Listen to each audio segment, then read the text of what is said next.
Tuned into the Shadowsphere. Welcome to the Shadowsphere, where the whispered truth comes in loud and clear.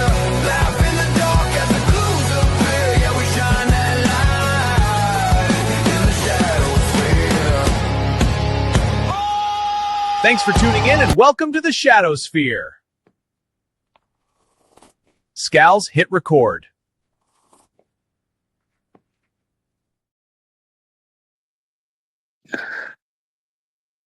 To a special episode of the Shadowsphere. Today, my guest is the Canadian Deathmatch champion. He has been asked this question since April. Why? But I'm just curious to what took so long. How is it going, PD Skillz? How's life? Life is good. I like the intro to the show. Very Canadian. Always carry a Tim's by my side. Keep one in the holster. Life is good. Life is good for the champ. How's things going in the Shadowsphere today? Man, everything is going good. The weather's beautiful. My kids are good. Life is beautiful. Life is fine. So, I'm sure since Crazy 8, you've been asked why you did what you did to Tyler Arrow. But my question is, what the hell took so long? I've gotten that from a couple people, but everything. The thing is, people like to use the words gimmick and shoot and all that, and this isn't any of those trigger words. It's very real to me, to be honest with you. I mean it when I say Tyler Arrow's my brother. I absolutely mean that. I'm going to stand in his wedding when he gets married, when this is all said and done, and when this gets sorted out. He's like a little brother to me. And I mean it when I say that I'm protecting him from the position that I'm in. Because, yes, the position that I'm in is one that I wanted. I wanted this spot for me. But they always say, the grass isn't always greener on the other side. The grass is greener where you water it. And since being the champ, it's become evident to me that a lot of people want to piss on the grass. I mean, naturally, right? You target on your back. You're I believe, the inaugural Canadian Deathmatch champion. So you're kind of just going through the motion, protecting what's yours, a king up the top of the mountain, right? I mean, I like to say that. I like to be I never called myself a king. They decided to call me the king of Canadian Deathmatch. I do, however, take that seriously. I take my role seriously, and I'm not protecting what's mine unless I'm not protecting my title. I'm protecting my brother. I'm protecting my craft, and I'm protecting Canadian Death. I'm trying to protect Canadian Deathmatch from themselves. Speaking of Canadian Deathmatch themselves, even Sean and Dylan and Maddie and Billy have even asked the question to why you did what you did. And I'm sure I don't think you've spoken on it just yet. And I'm going to leave that for when you're ready. But how does that make you feel, knowing that even the men in charge are questioning your decisions? Well, I mean, I did release a statement a little bit earlier in the week that I know my audience. I know how the game works. I'm the best deathmatch wrestler in the country, the most professional deathmatch wrestler in the country, the best deathmatch worker in the country. So I know that, you got about a minute and a half, if you're lucky, to keep people's attention and drive it home. So I told people as much as I could in that minute and a half. And that's the tip of the iceberg. I asked them, I said, why, how did this work out for you? I asked them, why are we as Canadian Deathmatch doing a show with Hybrid Championship Wrestling? And they said they tell me it's because they want to bring in Casanova Valentine. I say, you know what? Am I wrestling Casanova Valentine? No, I'm not wrestling Casanova Valentine. Who you guys got wrestling Casanova Valentine? Wade?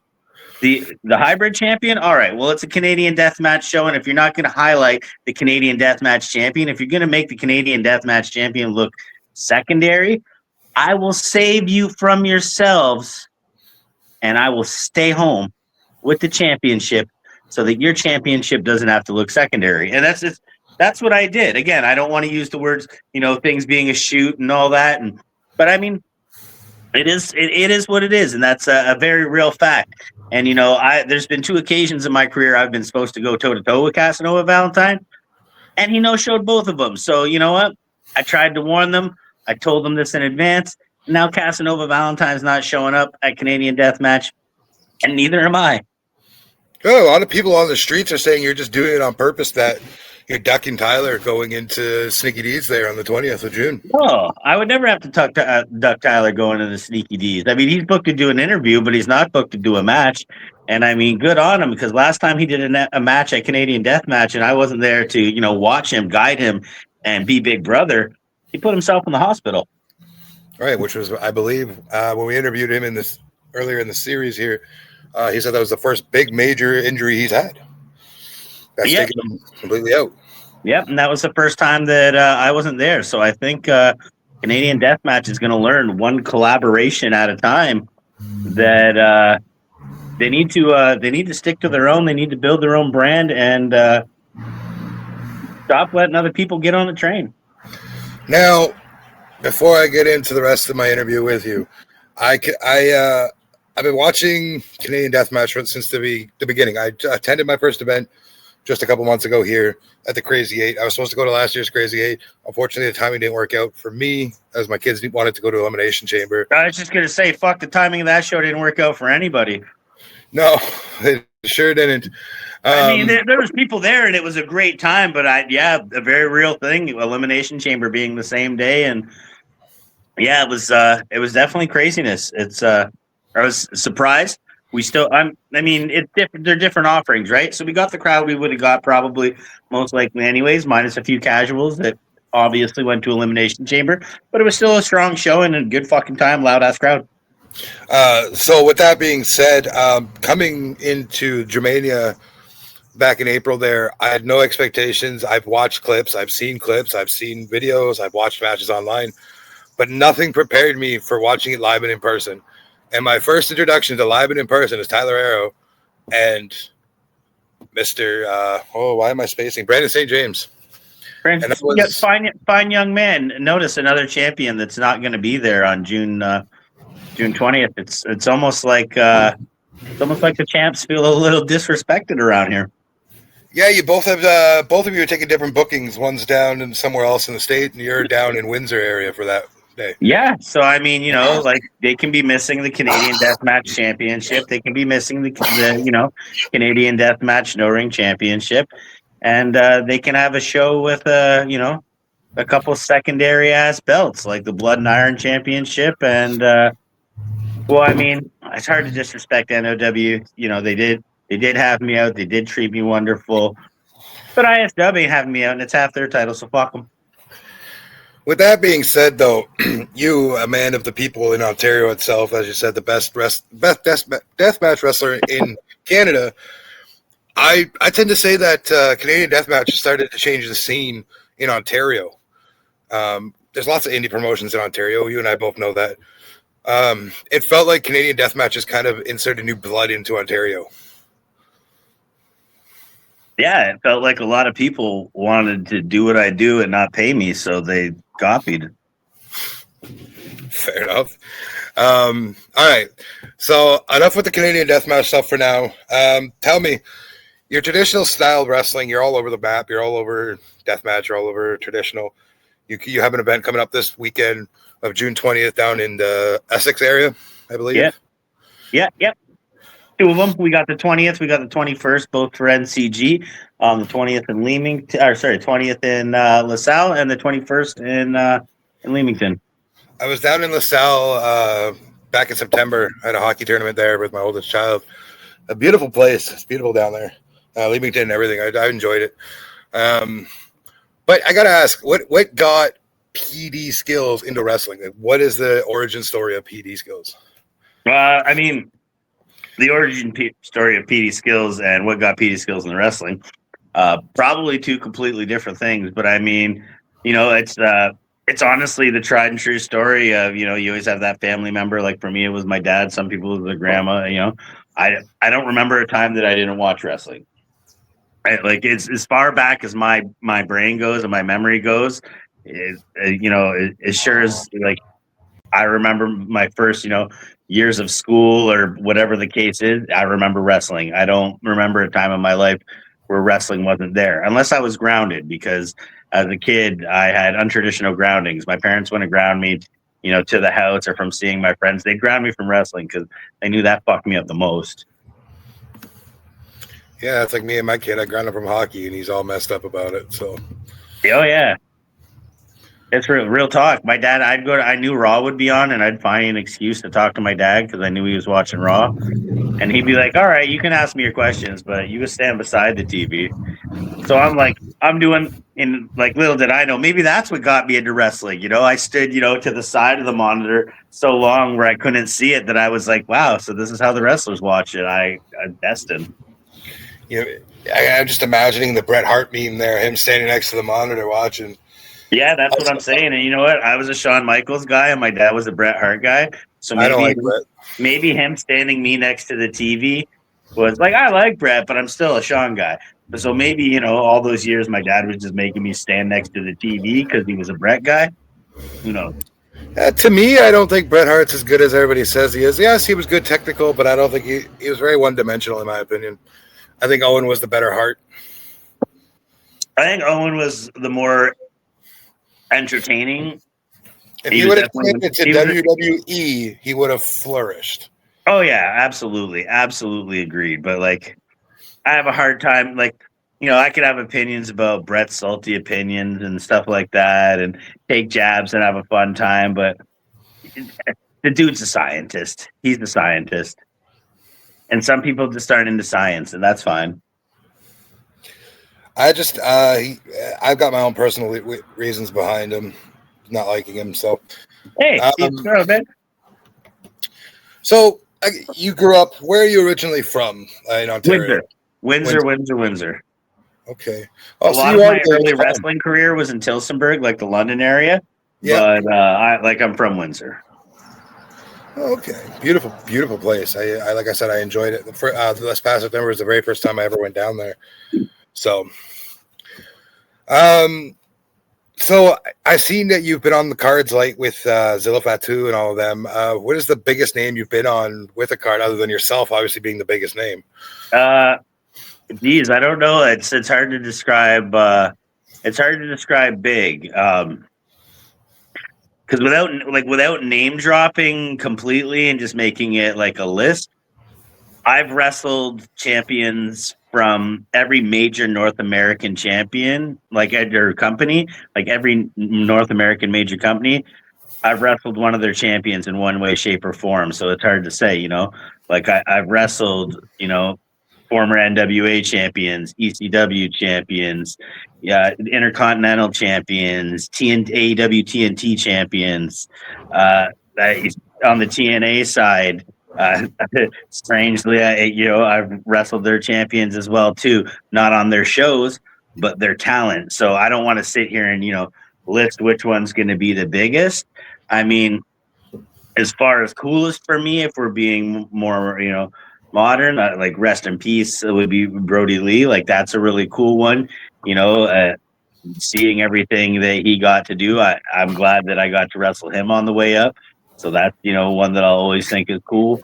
One of the first bigger names that I wrestled was Greg the Hammer Valentine, which sometimes he's the topic of a little internet wrestling community scrutiny, but legend nonetheless, and loved him. And then I've worked with Barbarian, and there's some others in that list. Just last month, a couple months ago, I got to wrestle. I got the opportunity to work with Rhino, and he's a dude I looked up to. Like he's Detroit, right across the border. Like I've always seen him growing up. ECW, WWE, BCW, my hometown promotion.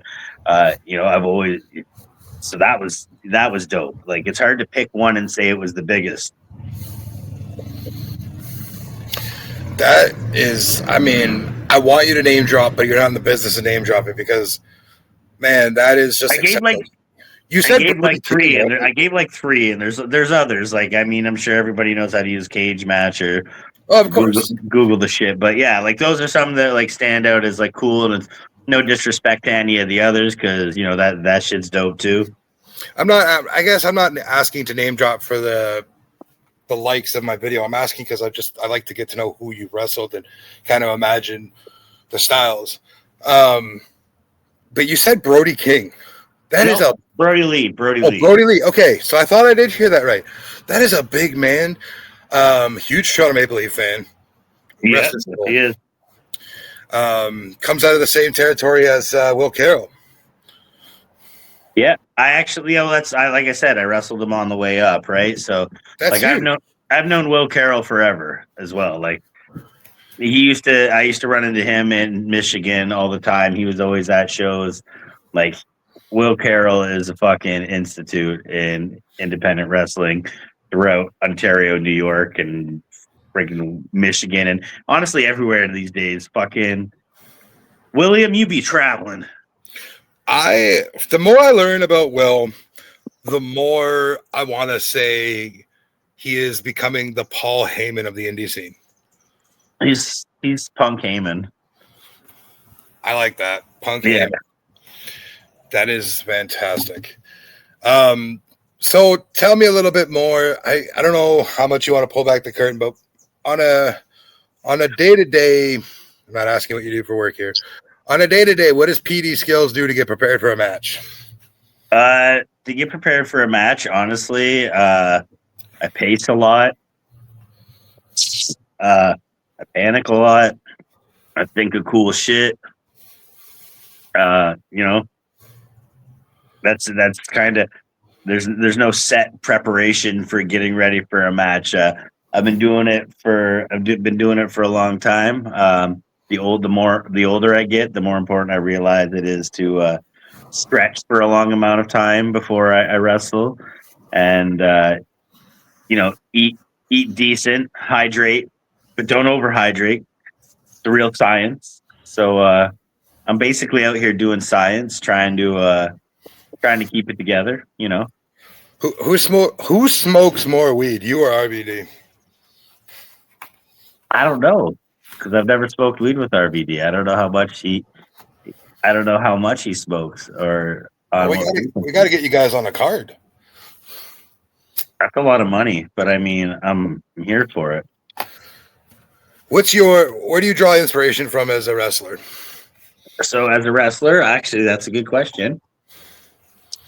I got a few inspirations, and usually once I tell them to people, they're like, oh, I can see them. Now, I'll say right away, my favorite wrestler of all time, Shawn Michaels, is at the top of my scale. But as a character and as a wrestler, I draw the least kind of inspiration for him. So as a wrestler, I kind of draw most inspiration from a mix of Mick Foley and Eddie Guerrero. Mick Foley, I get the Eddie. That's interesting. You got to see some of my work not doing deathmatch, and then piece it together, and then you realize it's like a switch. Obviously, I feel like you're going to say like not the style of wrestling, but like that cheekiness. Just the pace. Yeah, I get it. The cheekiness, not the pace. Oh, fuck no. I'd barf if I tried to keep the fucking pace of Eddie Guerrero. It's that cheekiness. It's the tone, not the pace. The lie, the cheat, the steal your way to a win. So, I'm only familiar with the deathmatch stuff, so I will go and look at the traditional stuff. It's yeah. I mean, if you got IWTV or there's some stuff on YouTube, I can hit you with some links and you'll get it. Like, because I mean, at PWO, I do a gimmick that you won't be familiar with, but you may have seen pictures of. If you've seen Mr. Socko or you've seen the Cobra, I do the silly goose. Okay. It's a goose sock. I love that. A Canadian goose, though. Oh, no, I can't. Bro, if I told you I looked for hours for a Canadian goose sock, it would be an understatement. It would be a large lot. Canada, that would be a large margin sock sell. Yeah, it's impossible to find, to the point where I might have to dye my own set. And I think it's doable. Yeah, but then you could change it to the Cobra chicken. I don't want to use. I thought about that, and I didn't want to use the cobra Right. part because there's already the cobra, right? So I don't want to use cobra chicken. Yeah, that's fair. That's fair. So my tribute is the silly goose, but it strikes in many ways. How many matches do you think you've wrestled? How many years have you been doing this? Well, I mean, I started 21 years ago, but I mean, I took a few years off when I had a kid. So, I mean, realistically, probably about 17. Probably been doing it 17 years of the 20. Hell yeah, fuck, that's a long A time. lot of people just go, "Oh yeah, I'm 21 years in," but like I'm honest about it. Like I took some years off. Let's not over exaggerate it. No, there's no point. You're just being honest. Who's so far your favorite opponent that you've wrestled to date? You don't have to name drop, but I mean, I probably need a name here. But... No. That's just I don't like to make huge lists or anything like that. Obviously, I could tell you something like that. Favorite person to wrestle? Fuck. That's a hard. That's honestly a hard one because I don't think I have a favorite person to wrestle. I think I have favorite people to wrestle with, and honestly, that's Tyler Arrow and Mike Forte as a trios. When I think of my wrestling and people ask for like favorite opponents, I don't think I have a favorite. I don't have a favorite opponent. I have my trios partners, and they're my favorite people to be in the ring with. But like as far as like a favorite opponent, I feel like I've had a lot of fun ones that like I would float in the same territory. Like I've worked like I've wrestled Tyler Arrow before. That's been sweet. We've done some cool ass shit. I've had a lot of fun with that, Kyle. Like we had a big ordeal, and we've beat the shit out of each other a ton, and it was fun, and I had a great time, in doing that. I've had a couple deathmatch fucking bangers, in my opinion, with Jesse Amato, and that's been a lot of fun. And then, like, obviously, some of the bigger matches, like Rhino recently, like that was dope. I've heard Rhino's lawsuit, sweetheart, though. Well, I mean, he put me through two doors. He put me through two doors, so I'd fucking hardly call him a sweetheart. But it was fun to tango. I gored him through a door. He gored me through a door. Could be worse. You could be Matt Grant and Jesse Amato, and the door didn't want to sell at all. Well, you know what? When you're the best deathmatch wrestler in the country, the door breaks. I don't know if you were anywhere in the audience or behind the curtain watching when Amato came out and just destroyed Grant there, but that door was Hulk Hogan that day, man. It did not want to sell for nobody. No, I was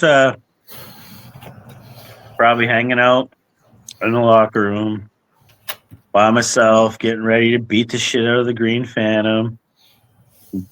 Fucking bust up his legs, bust up his fucking elbow, bust up his ego. So Gage has the pizza cutter, you have the paint roller. Yes, sir. Where is that drawn from Gage, or is that your own inspirational thought? Well, I won't mention his name because welcome right now. But someone else actually made the first paint roller for me. I said I needed something handheld with gut fits, and they delivered. And I wasn't sure how much I liked it at first. I thought it was pretty cool. And then I went to use it, and I heard someone in the crowd yell, "Roll them up, Skillz!" And I said, holy shit. I never knew that this was made for me until I heard those words. And that's, T-shirts later, entrance music later, catchphrase later. that all came. And I mean, the setup is very similar to what Nick Gage does with the pizza cutter. If you're doing deathmatch wrestling on this side of the fucking planet and you don't say that, you watch some motherfucking Nick Gage, like, come on. I mean, I've been watching Nick Gage since before, like, it was really about that deathmatch shit, and he was, just killing it, and then slowly getting into that deathmatch shit. But like, yeah, obviously there's some inspiration so I can't say that the weapon was thought of that way, but the use of the weapon, yeah, there's a draw of inspiration there. Naturally, imitation is the best form of flattery. So I guess I could go on record stating, I think I've talked to enough of you now to try to draw this out of you as well. But when it comes to like the godfathers of deathmatch, would you say Gage and New Jack? At least in that hardcore sense.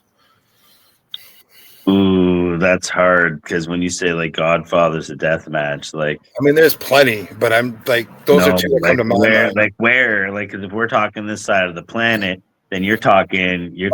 Okay, North America. I'll rephrase. If we're talking this side of the planet, we're talking fucking, we're talking Foley and Funk. Yeah, there's a lot of and then Gage, and then honestly, like Gage would be the next generation of, and like, but Gage, like, there's a generation of like ultra violence that, like, yeah, it was deathmatch, like it's deathmatch, and so like that's the thing with Nick Gage now, his whole shtick being the god of the shit, like that's this generation's. But like, I guess my problem when we say the Godfather, because like right now I'd say Nick Gage is the current boss. He's still the current boss. Like, I guess the Godfathers though, like Foley and Funk. I guess where I'm coming from, because I wasn't really introduced to Funk and their stuff till later on. Like, I knew who Gage was, I knew who New Jack was, but then I was introduced later on. So to me, I found New Jack. New Jack's more hardcore than deathmatch. Fair. I mean, there isn't. Yeah, okay, that makes sense. Yeah, like he's doing some shit. Hell yeah, he's doing some shit. Yeah, that's fair. I guess I just associate deathmatch now with hardcore in just the same sense now, because we're not seeing the lines do get blurred a lot, and a lot of the times it's because they hire deathmatch guys to do a hardcore match, and fucking, tables ain't enough to get us off anymore. Like, so we end up bleeding on fucking family shows like dickheads. What is the brutalest spot you've ever done? Well, I mean, if I gotta define brutalist by the worst, it would be a clothesline. Because only on a clothesline have I ever gotten injured. Landed on my shoulder and got a 3rd-degree separation, the worst injury that I've ever had. So a clothesline is the worst thing I've ever taken. All right, what is the most sadistic thing you've done and walked away like nothing happened? Well, I mean, I've done glass. Like I've done glass. I've done a bunch of barbed wire. Like I've done. I guess I would say the no rope barbed wire match. That would be the most, because going through that and like flying out of the ring with nothing stopping you but a wire that completely removes your fucking shirt. That's pretty wild. So I'd say the no rope barbed wire is the most lethal situation. There's not like a single bump or stunt. I mean, I take damage throughout the match. I'd be like, so I mean, I went through all the things that we see, tubes and glass, panes of glass and fucking tacks and barbed wire and gussets and all that shit. Like, I like fucking broken CDs, pop cans. Like, I don't sum it up to a specific one. But if I had to say match wise, it's the no rope barbed wire. One false move, and you can have some pretty deep cuts. I asked this question to Matt Cash and Jesse Mack, but how the hell do you explain going to the ER at times to what the hell you're there for? I don't go to the ER. So you just super glue yourself shut and move on? Well, I don't know if you know this, but if you beat the shit out of them, you don't go to the hospital. Okay, let's rewind your career 14 years, because I'm sure in the beginning you were getting beat up pretty good. No, never. No? All right, I'm making an ass of myself. Welcome to the Shadowsphere. No. I'm kidding. I've had my fucking ass beat. I just haven't went to the ER. So so do you just glue it shut and move on? Is that what you're doing? That's what I do. So my mom used to work in a nursing home. My stepmom was a nurse. My sister is a nurse. Girlfriend's a nurse. Club kind of come home. My ex-wife was a nurse. So just nurses all around my life. Yeah, I don't do hospitals for cuts. Like I'd have to, if it's not an artery, like we're not going to the hospital. Fair enough. I gotta ask, because I know you did work that card with Fatu. I don't know how to ask this without sounding like a complete asshole, but like, is he as genuinely nice as he perceives, or is he really a dickhead? Oh, I mean, he's dope to me. I don't know. I just cool as shit. I have good interactions with him. He's got good vibes, and I had good vibes around the whole thing. Fair enough. I thought he was cool as shit. He was very happy to be in Canada. I tell you what. So it's always nice when the boys come up. And when I met him, like I just hit him with the most Canadian shit. I'm like, oh, hey there, bud. Welcome to Canada. Like, Would you like a double there, bud? Yeah. I just hit him with the most like Canadian shit ever, and he was super chill.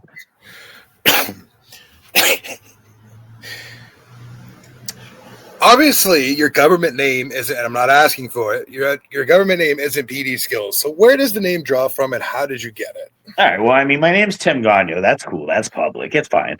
I'm out there on Facebook with my real name. Yeah, so that you dropped it, not me, right? Yeah. So. No. That's fine. That's That's. I mean, if I say government name, that's Timothy, but that's Timmy. Yeah. So the whole PD Skillz thing, it was kind of it was kind of a play on like many of us. As a kid, I did a little bit of backyard wrestling, and I had a name in backyard wrestling that I did not want to carry over to professional wrestling. So I had kind of paid tribute to it by using the initials PD, but I didn't want to be, but I knew I wanted to do, I wanted to be true to myself. I wanted to be that, I wanted to be that pothead wrestler at the time. I thought that was cool as shit, because that was the fashion at the time, trying to be a rebel and shit. So the PD stood for pot doctor. And as the years went on, I kind of wanted to move away from that and it not be so pigeonholing. And that's why after I'd taken a break and I came back, I just did the little switcheroo, and similar to how CM Punk went from Chick Magnet to Chicago Made, I went from pot doctor to pretty dope. I like it. Do you pay attention to a lot of the current products, or are you too busy in your own products to? I pay attention. I love it. I love professional wrestling. I'm still a fucking fan. I hate when people aren't. If you're not still a fucking fan and you're doing this shit, what the fuck are you doing? I'm not a wrestler. I'm a podcaster that talks to wrestlers, but I've taken a big step back from watching TV stuff because I've just gotten so drained from whatever they're trying to push down each other's throats. Maybe I have hypnosis. Like I've watched Raw with the same friend since I was a teenager, and like almost every week, that's like our thing. So, and I'd say that's the show I watch the most, and then I keep up with the rest. I mean, I'm recording this with you during SmackDown, and I'm going to catch up on it. That's for sure. Right. My son, my 13-year-old, he's big into wrestling. He keeps me up to date on everything, so I'm still in the know without watching it. No, I mean, I'm planning to take them to AEW when they come in. I think they're supposed to be here in September. So. oh yeah, like I'm still a fan. I'm still a fan. I like to be a fan, and I like to have fun with it, and I like to enjoy the product. Like if someone's in the room and they don't put their ones up when the Chiefs out, I like to give them a good time. Roman 100%, man. Like you gotta get your ones up when the Chiefs out. So I like to give people in the house a hard time about that. And then no one else in the household watches wrestling, so they just look at me like I'm stupid, and that's okay because I grew up a wrestling fan. So looking at me like I'm stupid don't faze me. If tomorrow you could dream book yourself with any opponent, who would it be and what kind of match would it be? Who would it be and what kind of match? Oh, jeez. It doesn't even have to be current. It can be past, present. Doesn't matter. No, you know what? I would say Otis Cogar. Okay. That'd be the one, Otis Cogar. I think he's dope.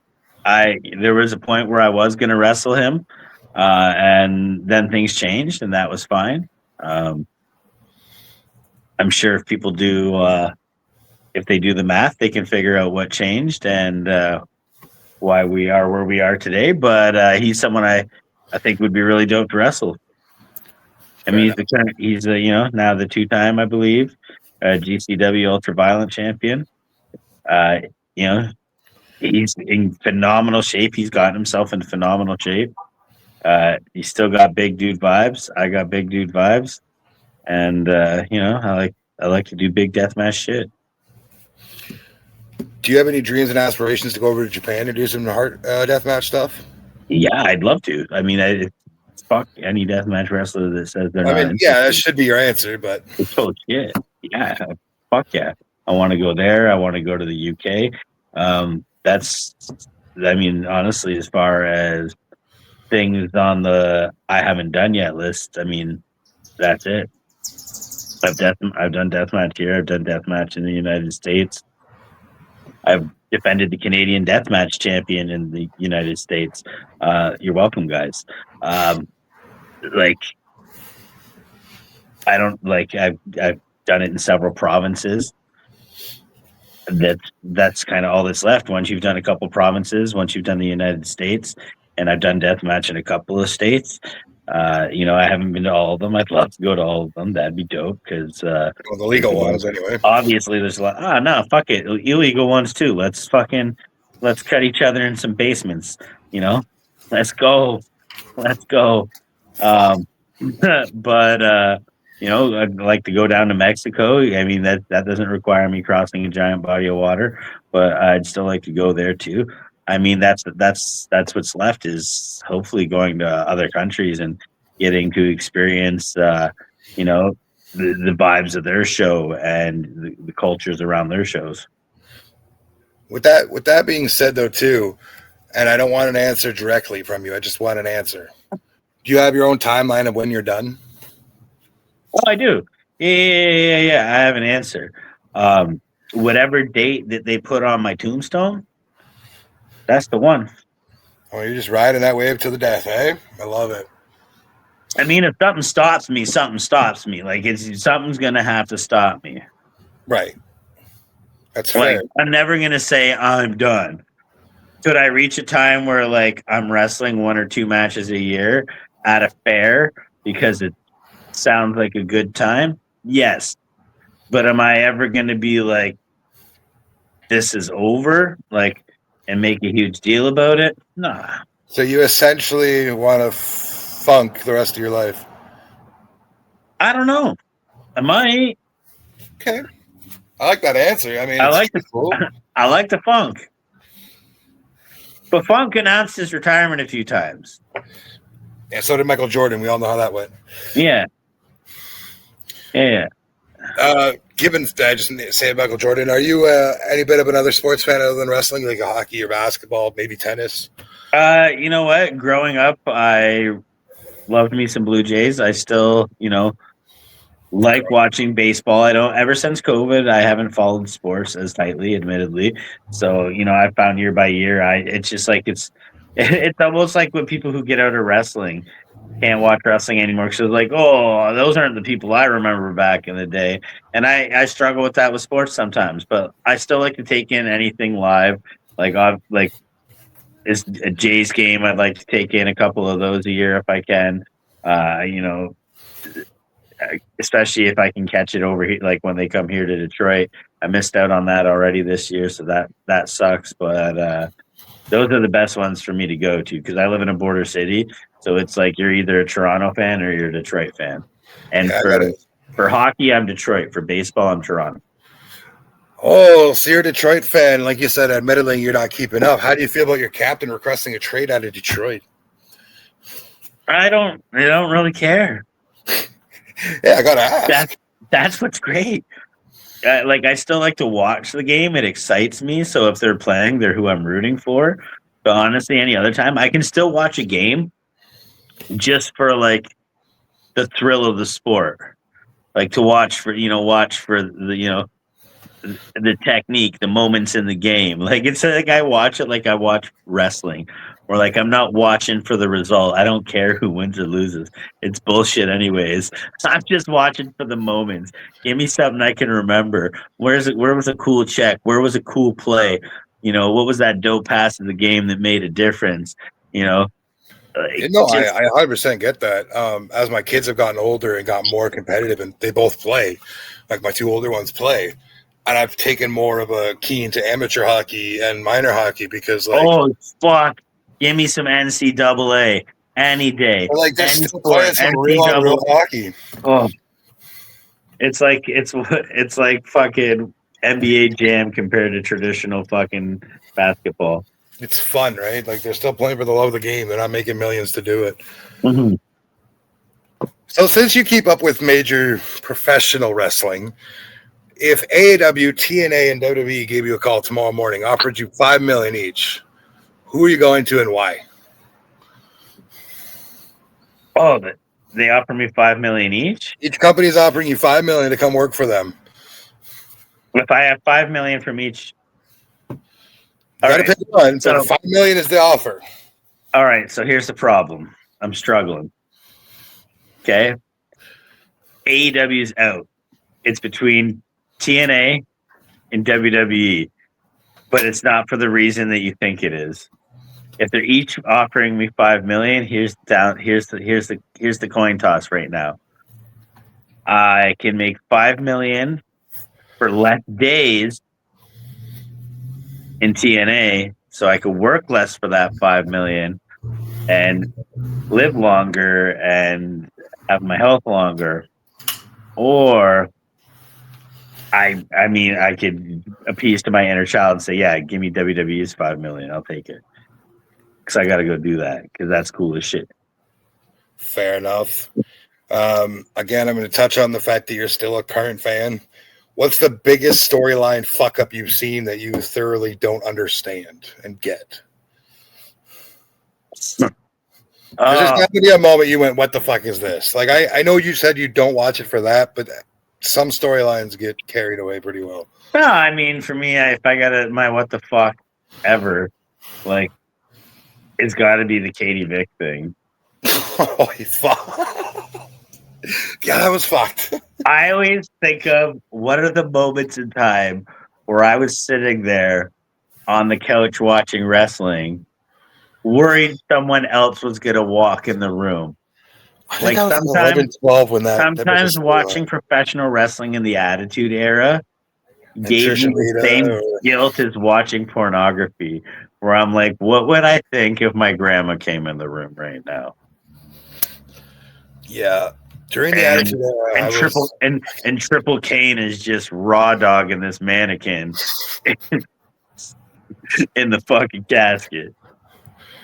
He's having himself a little casket smash, and Grandma walks in the room. Holy fuck, that's great. When it comes to pro wrestling, indie wrestling, you have any conspiracies with any wrestlers that you like to acknowledge? And Any conspiracy theorists at all? conspiracies with any wrestlers that I would like to acknowledge. Ooh, That you like to deep dive into, like, kind of thing. honestly, none of them are appropriate. Um, That's fair. you know what? I could tell you one off the air for the sake of the sake of the on air though, for anybody that I know that might be watching this. And I guess there's some other circles that this is picked up in, but Hardcore Holly, man. I haven't Hardcore heard Holly anything got on it him. done. Hardcore Holly got it done. I haven't heard anything on him. Do you remember when he won the World Heavyweight Championship? No, I don't. Okay, then you don't know about Bob Holly. No, I honestly don't. I think when I started really watching wrestling, he was more on his way out. Because when I started really watching was probably around 2000. I mean, in this reality, Bob Holly was never champion, but let me tell you, in another reality, Bob Holly was champion. And I'll Is tell it a you Dusty Rhodes kind of situation, but like No. a little bit more entailed? No, it's worse. Oh. Well, given the fact that you're a man of your nature and the style of wrestling, we both know who Bruiser Brody is. Yeah. And what he's done up in Sudbury. Do you think that he was guilty as all the shit he did up there? You think he was that crazy? Bruiser Brody, or you mean Bruiser Bedlam? No, wasn't it Bruiser Brody that did a bunch of fucked up shit up here? What kind of shit? Well, the cops and everything up in Sudbury. It's Bruiser Bedlam. Ah, fuck, I get those confused. My bad. Johnny Canine. Yeah. I get them confused. That's what I mean. I guess it's just the Bruiser part of it that I just acknowledge more than any of it. I got biker in my family, so I always got to hear all the stories. Yeah, he was a menace. Love wrestling and got biker in my family, so yeah, Johnny Canine stories are dope. Well, that also explains the son of anarchy, and I'm not using this to sound like an asshole, but it's like the son of anarchy reference where you got all the nurses around you sewing you up. Yeah, and well, God, I like Sons of Anarchy. It's a show everybody told me I should watch. I didn't watch it until like years after it was done. I was like between jobs, and I watched every episode in 1 week, and I was just completely over involved in it. My mood was dependent on where I was in the seasons of that show. There's sometimes where like all the people you thought were cool a few episodes ago are all doing shitty things, and you're like, come on, guys, fucking like pull your socks up, get it together, stop being fucking shitheads. The coolest motherfucker I met from that show is Kim Coates. I've not met Ryan Hurst yet. I've not met Ryan Hurst yet, and I want to. Opie. Fucking love that guy. If you weren't a professional wrestler, what would you be doing? Ooh. I don't know. I guess that's hard to answer when you're 17 years already, right? Yeah, like when you've been around like in one way, shape, or form for over 20 years, and it's hard to say, like, because that's deleting half my life. I'm like, if I deleted half my life, what would I be doing right now? I don't really know, because wrestling's kind of been my passion. Like, I'd still be doing regular ass work. I'm 9 to 5 in it.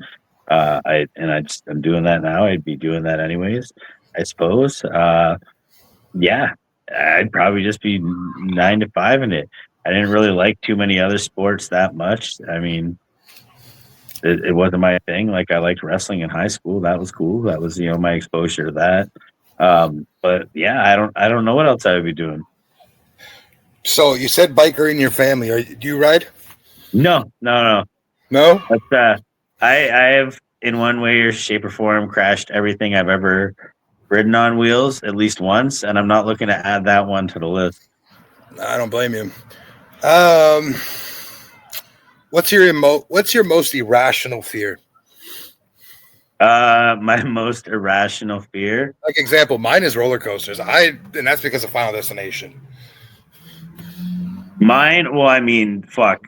Final. If we're gonna talk about Final Destination, I do not like to drive behind poles, fucking tubes, fucking steel poles. Like I'm gone.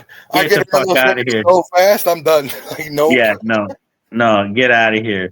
Get out of here. Traumatize the whole generation of people. Yeah, like I'll go through a rest stop just to get around one. I'll speed through a rest stop just to say fuck you to one of those guys. But yeah, that's my biggest like I don't like heights, even though I was this is why it's irrational. I don't like heights, but I grew up roofing. From the age of 11 until I was like almost 30, I roofed. Okay. Family business. So I was up on heights since a young age, but I hated them. I hate heights. Okay. That makes and you compare yourself, at least traditionally, to Eddie Guerrero. You like to do all those lying and cheating things. I mean, you probably jump off and try a frog splash here and there too, right? Oh yeah, I'll jump off the top rope when I was a kid and did backyard wrestling. I did senton bombs off of roofs. But that's different. With wrestling, it's different. Like from bell to bell, or not even bell to bell. From like the minute the music hits, like you feel the vibe, and you just, it's different. I don't have those fears. Like Tim Gagne's fears are not PD Skillz fears. Well, actually, that's one seeps through, but it's not heights. Not heights. Okay. Needles gross me the fuck out. Why? They just do. And I mean, I have tattoos. Those don't bother me, but those have like set guides of how deep they're going to go in a setting. I just don't like needles. That's fair. I mean, I'm the same way. I have tons of tattoos, but fuck you, John. Like, I don't mind getting a shot, like having a syringe, like a doctor-given syringe, as long as it's not in my hand, because I think that's kind of fucked. But, yeah, I don't like needles in deathmatch. I'm like, oh, I know they're a thing, but they're not my favorite. I don't like those. That's fair. I'm not gonna stand still and let somebody put one of those in me. You can fuck right off. No, I'm good. That shit fucks with me just seeing that shit. I've watched all the Saw movies, and the only one that makes me like cringe to the bottom of my soul is when the fucking shit gets thrown in the pit of needles. Fuck out of here with that. That's just blah blah blah blah blah blah blah. So as I sit and talk to you, I've just gone over your career stats. You've wrestled 139 matches over the last however many years that are at least documented. Oh, are you cage matching? Yeah. Cage match is missing a lot. Well, I assume so because I'm looking, and this is why I said which documented, because I'm looking, you said you took 3 years off, and it's missing like 8 years of your career right there. So yeah, and that's why I said that it's missing a lot. There's 5 years of information missing. You'll notice there's other aliases that I've wrestled under, and they've started piecing some of that together, but there's quite a bit missing. The Jethro one interests me a little bit. Jethro Raymond? Yep. Where does that come from? That is one of my dad's old nicknames and my grandfather's name. Now, I asked this, and not to sound ignorant, Jethro, typically Amish Mennonite? So Jethro was my dad's nickname, and you ever like this? You know the show Beverly Hillbillies? Yep. Jethro's the one that eats a lot. Okay. So that's my dad got the nickname Jethro, and which is funny because one time when I was having a wild hillbilly looking day, and my girlfriend looks at me and she's like, and she knew nothing about my dad having the nickname or me using it once upon a time in wrestling, and she was like, "Hey there, Jethro," and I was like, "Oh shit, that's weird." Just a crossing of the universes, eh? Yep. So as we record this episode, today is June 12th. I plan to drop this by the end of the week once the other ones have finished dropping. What do you got coming up in your schedule over the summer? Well, over the summer, let's be real. I got a lot of fucking weddings going on. That's what I have planned so far. No matches. Well, maybe. I have some appearances with NCG coming up. I'm going to be in Windsor for their July 24th. I want to say 24th show because that's the Friday. So I've got that on deck in July. I mean, I've got these shows coming up with NCG at the end of June, but I got weddings. I got some weddings on deck this summer. You know, I might come back to Canadian Deathmatch in September, but aside from that, I've got PWO just announced they were going on a hiatus, and those were some of the places I work for regularly. But yeah. Stay tuned. There's a lot of NCG shows coming up this summer, and if I'm not at a wedding, I'm probably at an NCG show as they tour around Ontario. They're coming to Sarnia. I don't think I'm doing that show because, well, I'm at a bachelor party because I'm standing in a wedding, and then I'm in a wedding that next weekend. So that's kind of what my summer looks like. So it's it's gonna be tough. We're still gonna have to start calling you wedding crashing Skillz, I guess, because you're just going to those weddings. Yeah, I mean, if Canadian Deathmatch wants to put down some money and like have somebody cool come find me at a wedding, like this will probably be in my trunk or sitting in a corner somewhere. I'll have it. Before I wrap this up, I forgot to ask earlier, where did you train originally? I originally trained with a guy named Shooter Sean Brown in Chatham. I started with him. For being honest, it was short-lived training, and I thought I knew the best, and went out and hit the world, and learned real fast that I didn't know a lot of shit that I thought I knew, and learned some hard bumps. And I've had a lot of people help me along the way as far as getting to learn after that, because where I lived in Tilsonburg at the time, I always had a ring in our barn because that's where the promoter had stored it at one point. And I got to learn from some pretty cool people when they come to town, and did a lot of seminars after that. But yeah, started with Sean Brown and then took a lot of bumps along the way, learning on the road. Before I sign off, is there anybody you want to send a message to before I let this go? Yeah. Sean, Maddie, Dylan, Billy, I guess, since, I guess we'll involve the janitor and sure camera guy Mike. Like, I don't know, like, guys, shake all of your piggy banks upside down and get me some competition. Like, why am I going to weddings all summer? I should be defending your title. But, like, now I got to spend money on weddings instead of you guys spending money on the best deathmatch wrestler in the country. What the fuck? Oh, and also I'll shout out myself at PD Skillz Show on all social media. That's who I can shout out. PD, I'm extremely grateful for your time. I appreciate you coming and spending an hour of your time with me and chatting. I'd love to interview you again in the future on Spotlight with Shadow, which is a different kind of interview series that I run. I look forward to seeing you at some point. Hopefully I can make it to one of the shows that's more upper southwestern Ontario, because I don't go down Windsor very often. It's a 5-hour drive for me. I'll be out there. I'll figure it out. I got to get through these weddings, and then I'll be there. I'll be back. I plan to see as much wrestling as I can over the summer, so hopefully I see you. This has been an exclusive interview of mine with PD Skillz, ladies and gentlemen.